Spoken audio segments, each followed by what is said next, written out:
साथियों नमस्कार। जब भी हमारी प्रेग्नेंट जो गाय है उसको अगर पतला गोबर हो जाए, कारण चाहे जो भी रहा हो, और खाना पीना कम कर देना, तो वहाँ हमारी चिंताएं बहुत ज़्यादा बढ़ जाती है। और ऐसे में हमें क्या करना चाहिए, बहुत ही सोच समझ करके इलाज करना होता है। और ऐसे में हम क्या करेंगे, हमारे एक सब्सक्राइबर भाई है जिनका नाम है हितेश मकवाना जी, और इन्होंने लिखा है रामावत वैद ज्ञान सर, अगर आपका भी कोई प्रश्न है तो आप रामावत वैद ज्ञान लिख करके ज़रूर लिखें, मैं उसका जवाब ज़रूर दूंगा।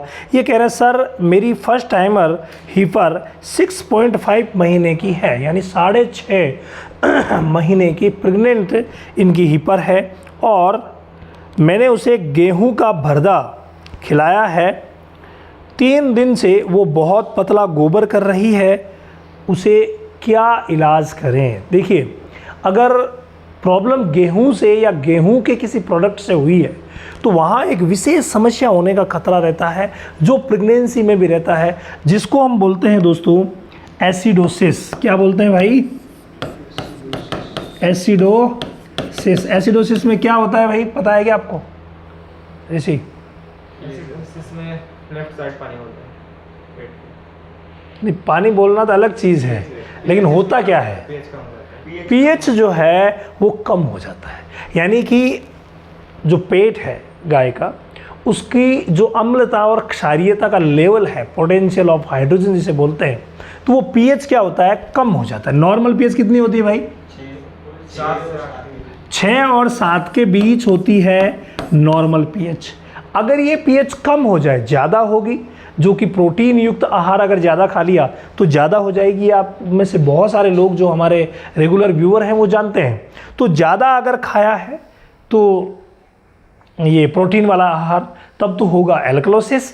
और अगर ज़्यादा कार्बोहाइड्रेट वाला आहार खाया है, यहाँ बात चल रही है गेहूं की, तो भाई गेहूं क्या है, कार्बोहाइड्रेट वाला है या क्या है? कार्बोहाइड्रेट वाला आहार है। तो इस वजह से क्या होगा, इस वजह से रूमन की पीएच डाउन होगी, यानी एसिडोसिस होगा। और अब जो दस्त हुई है, कभी भी ग्याबिन को हो चाहे किसी को भी हो, अगर ज़्यादा खिलाने से, अटपटा खिलाने से अगर दस्त होती है ना, तो उसको आप 2 दिन तक होने दीजिए, कोई प्रॉब्लम नहीं है, वो रुक जाएगी। अगर नहीं रुकती है ऐसे में, तो ये एसिडोसिस जो हुआ है, इसके लिए आपको क्या करना चाहिए, इसके लिए आपको मीठा सोडा देना चाहिए। मीठा सोडा, क्या भगवान भाई कितना देना चाहिए मीठा सोडा?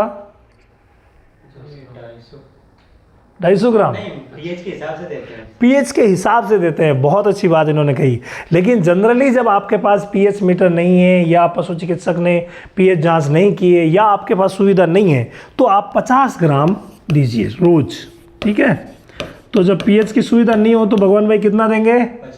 50 ग्राम रोज आप इसे दीजिए, वो ठीक हो जाएगी। क्यों? क्योंकि इसमें क्या होता है कि दस्त हो रही होती है ना, तो वहाँ हम ज़्यादा नहीं दे सकते, और 50 ग्राम को भी हो सके तो 25-25 ग्राम सुबह शाम में बांट दीजिए, यानी 2 हिस्से कर दीजिए, दस्त में और भी अच्छा रहता है।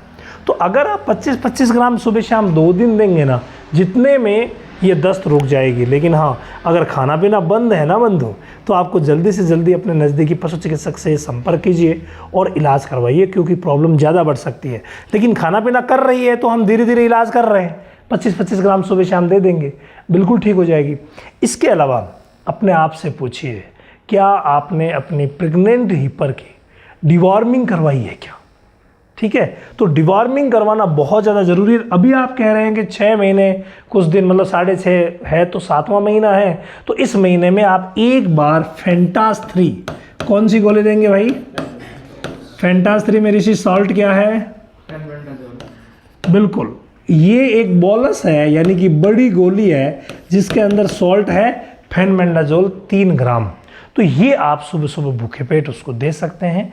इस मैटर से अगर सुधार नहीं हुआ तो ये आप दे दीजिए, बिल्कुल वो खाना पीना भी प्रॉपर कर देगी, और जो समस्या हुई है हल्की सी पतले गोबर दस्त वाली, वो भी मिट जाएगी। इसके अलावा अगर आप डेयरी फार्मिंग कर रहे हैं, करना चाहते हैं, तो कंप्लीट ट्रेनिंग बहुत ज़्यादा ज़रूरी है, और डेयरी फार्मिंग की ट्रेनिंग मिलेगी रामावत एनिमल ऐप पर। और रामावत एनिमल ऐप आपको प्ले स्टोर पर मिलेगा, 1234 OTP है, वहाँ जाइए। और अभी डेयरी फार्मिंग की जो ट्रेनिंग है, ये डेयरी फार्मिंग सेशन में मात्र डाटा खर्च में चल रही है, तो जल्दी से जाइए और इस ऑफ़र का फ़ायदा उठाइए, ताकि सभी लोग जो भी डेयरी फार्मिंग करना चाहें वो बिल्कुल जागरूक होकर साइंटिफिक वे में करे तो बहुत ही शानदार रहेगा।